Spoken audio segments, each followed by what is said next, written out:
Why do we still have daylight savings time? Yuck, yuck, yuck. This is a card force that you could do with one single hand. Now, I'll leave it up to you to figure out why it is that you need to have one hand in order to do a card force. Maybe you'd be doing that thing that my uncle does during Christmas time where his hand's in his pocket and he looks like he's playing the fiddle in his pants. Although it does concern me because my uncle gave me one of his pants and his pocket had a cock-shaped hole in it.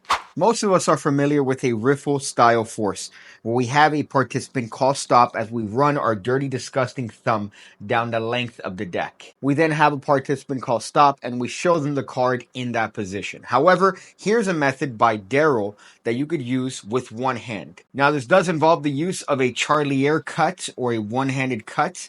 However, I think that's in the range for most people. So what you're going to do is you're going to hold the cards in your left hand and you're going to use your thumb to go down the length of the cards in the left upper corner. You're going to just use your thumb and just pull down on the cards, and that's going to do a little riffle on the upper left edge. Now you're going to have them yell stop, which is something that they're going to do often to you. However, in the context of the card trick, so we're going to have them call stop anywhere they want. Wherever they call stop, that's going to be our location. I'm going to extend my forefinger and place it inside of this. So right now my forefinger is now inside holding that pile above as I use my thumb to lift up that pile and put it in position for the one-handed cut. Now I'm doing this as I reposition my body to this position where now I could use that same forefinger, your mom's favorite finger as a matter of fact, to push up on that pile and to show them the card that they've stopped at apparently. Now those cleverly minded would realize that this is actually the original bottom card of the deck. But because of the position of the actual cut itself, it's going to look like it came from the middle. And this is taking place as we have the participant call stop and we rearrange the pile so they could see the card that they stopped at apparently. And of course, I highly recommend using my deck of cards, the Missing Piece deck, which is available now linked below. Now, Daryl taught this in a couple different ways. He taught it as a psychological force where he would have the participant shuffle the deck. And in the context of taking the deck back, he goes, do me a favor, remember a card that you could see. Perfect. Now shuffle the cards again. And he would do it in that context. He also had a method where he would riffle with his forefinger down the front of the deck, which is a little bit more challenging. I gotta say, you gotta really do your forefinger push-ups or your forefinger but I think riffling down the left edge is the easiest way to do this style of force. If you want to learn some forces, I highly recommend the PigCake Magic Academy. You could see them scrolling there. I have a long list of tricks, moves, tutorials, and everything that you get access to for the price of a White Claw a month. Over 1,500 videos. I'm uploading every single week. You get new content. It's not like this is it. You're getting new content every single week, so you can't complain because I'm always adding to it. And again, all for the price of a White Claw a month. I've been told I need to raise my prices. I've been told, hey, Piggy, your academy's so cheap. You could be making so much more money.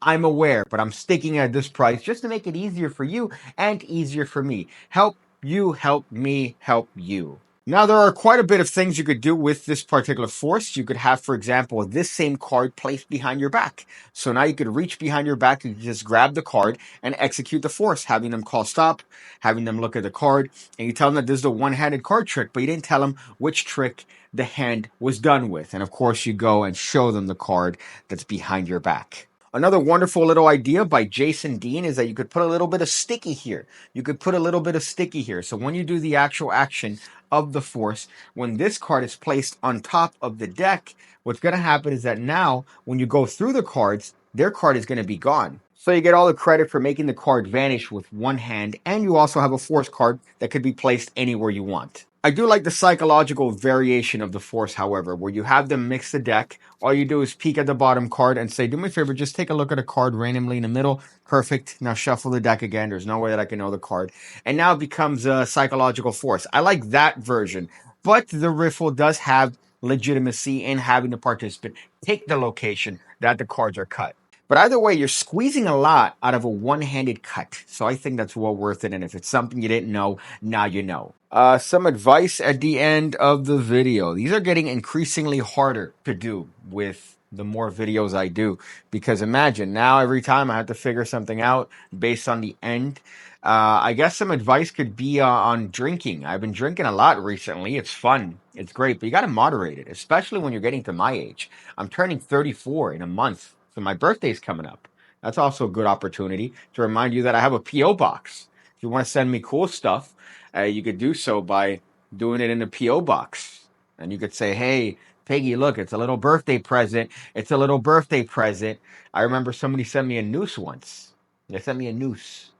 And it was very well constructed too. So it's not like a joke. Usually when you do a joke, you could do like a very flimsy noose and go, haha, that's funny. But this was a guy that knew his stuff. He knew the rope. He knew how to tie it. He knew how to do a noose, which is a very common knot that you know as a professional magician. So I see you again, when I see you again, when I see you again, when I see you again, when I see you again, when I see you again, when I see you again.